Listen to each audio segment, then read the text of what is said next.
Hello and welcome back for another adventure in the cookie jar. Today we're doing the 10th recipe from Apple Turnover Murder. They are called Russian cookies.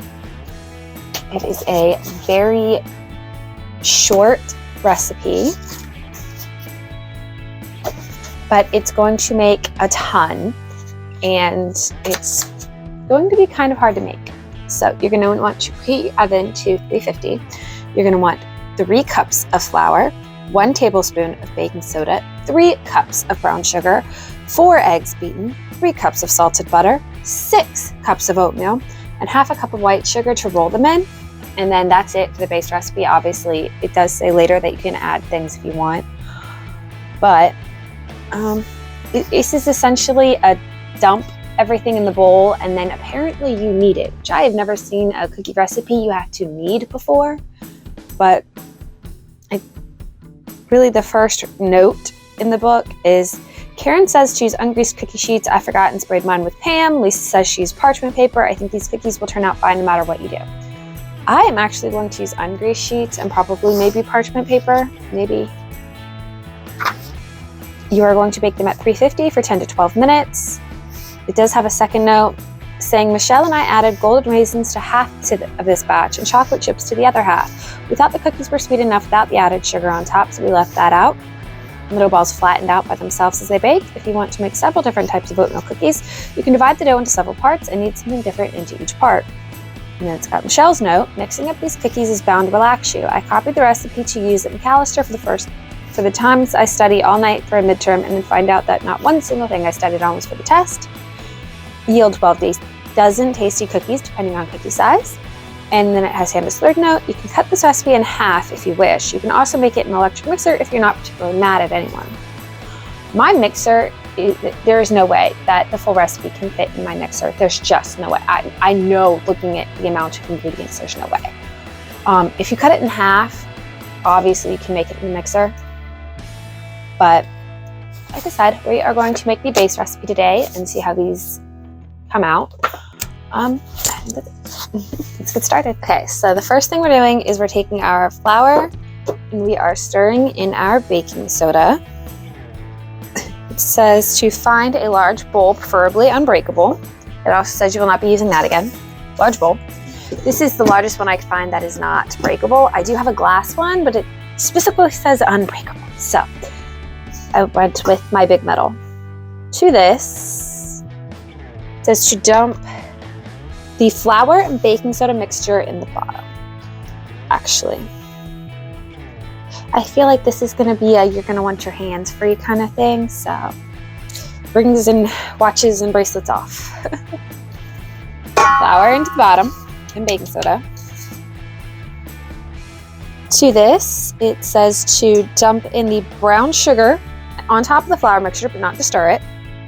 So there we go with that. And then whip up the eggs into the frothy and add them on top.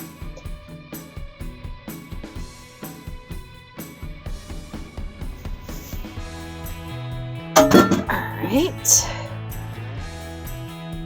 Add all that softened butter, just dump it in. I actually stuck mine in the microwave because it was not soft. Not in this house in the winter.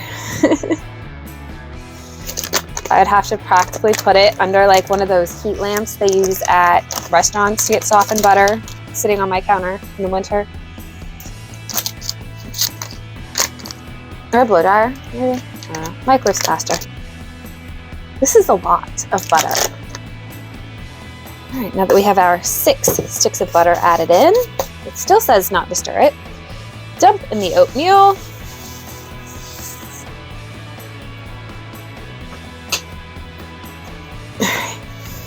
That is all of our ingredients but the sugar, which comes later. And it says think of something that really makes you mad and mash, knead, and squeeze, pound, and pulverize everything in the bowl. Do not stop until everything is mashed, squeezed, and rounded up into a big ball.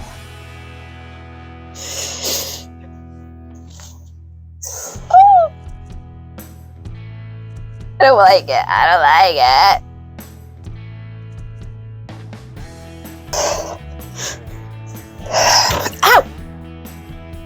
I hit my head. Apparently be aware of your surroundings. It's definitely coming together now though, but I'm not enjoying this.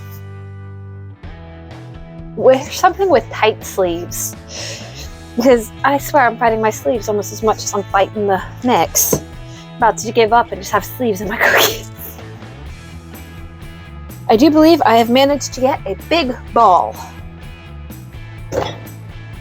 Now I just need to clean my hands off as best I can. I rounded up just about every cookie sheet I could find in my house to make 12 dozen.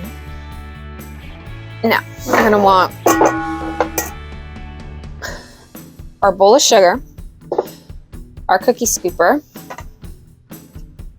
We're just gonna plop it in, roll it around, and drop it on our cookie sheet.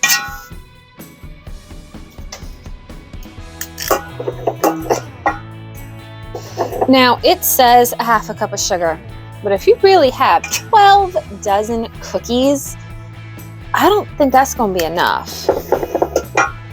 My concern is, even though I got it into a ball, there are still what looks like chunks of butter in these, which is kind of concerning, more so for baking it, because obviously that butter is going to melt out. What are we going to be left with?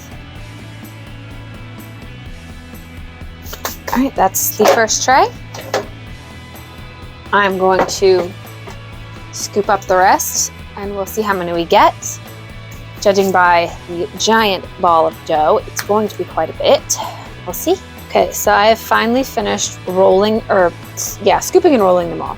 There's 128, which is just over 10 and a half.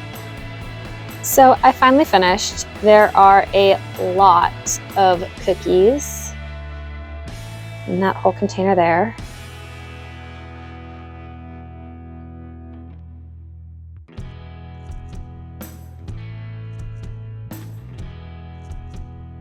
For a plain oatmeal cookie, they're very, very good. They're chewy, they're soft, they're just a tiny bit crunchy from the sugar coating. Overall, they're good cookies. They took a really long time. I definitely recommend cutting the batch in half. I definitely recommend, they're good by themselves. This is definitely a recipe built for adjustments. Maybe adding a splash of vanilla or some pistachios or some kind of nut, maybe any kind of chocolate chip or a butterscotch chip. Just about anything I feel like would work well in these cookies. You could even turn this into a pantry clearing kind of thing and just dump every open thing you have in these cookies recipes, and I have a feeling it would turn out. The cookie sheets themselves, I used regular sheets, I used a baking mat, I used silicone sheets, I had some plain metal ones. Some of the metal, I think there was one, I had one tray that stuck and I didn't like it. The silicone ones, the plain silicone trays, were god awful. I'm pretty sure I'm gonna throw them away and never use them again. I hated them. There's no support. And then when they bake, the silicone warps and gets all soft and they didn't bake well, they didn't bake even, they're misshapen, they took longer to bake, the silicone was just awful. The tray with the regular baking sheet with the silicone mat worked beautifully. They didn't stick at all, they came off well, the crust seems to have done better because it wasn't stuck. I recommend, you don't need them, but I would recommend if you use plain sheets to spray them. I just feel like it worked better overall with that silicone mat than just straight trays. They came out a lot better than I was expecting, considering the chunks of butter I saw when I was scooping them out. But yeah, overall, good recipe. Unless you need this many cookies or you thoroughly plan on having the batch, like a quarter of this, quarter of that, I wouldn't make a full recipe. Other than that, that's what they are. Next week, we are making something called wacky cake. I have no recollection of what that is. It sounds insane. Hopefully it's just a very colorful cake. But if you are interested, join us next week. I hope you have a good one. Bye.